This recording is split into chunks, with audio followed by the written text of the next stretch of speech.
situation. We have a situation we're trying to contain. We are in lockdown.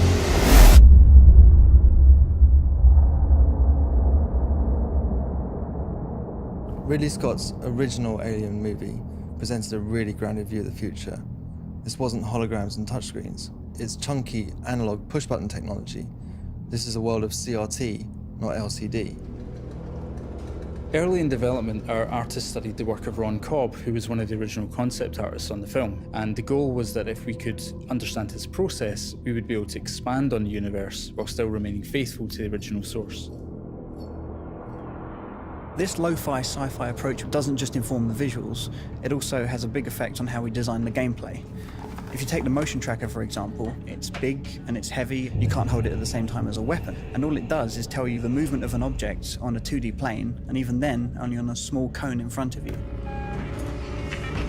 In order to stay faithful to the source, we set ourselves a rule: we wouldn't build anything that couldn't have been built on the original set in 1979. I'm in. Everything in our game conforms to this retro future aesthetic. The first objective was to strip back the UI as much as possible. For the on-screen elements that we do have, we had to look at a lot of different options to try and recreate the softness and fuzziness that the technology of the 70s presented. The technique that we found most effective was actually to take gameplay footage and UI elements and record them onto VHS tape and play them back through an old portable television. And on its way, we would distort the cables and stamp on the tape and generally destroy equipment in the process. And once we got that back into the game, we found that it didn't just look authentic, it was authentic. This is a game set in the future, but baked in the past. It's a place which we can really relate to.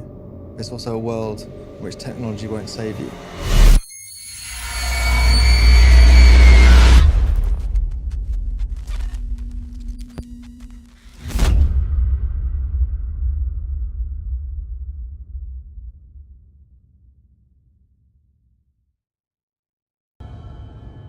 Sound is a massive component of any horror experience, and that's definitely the case with Alien.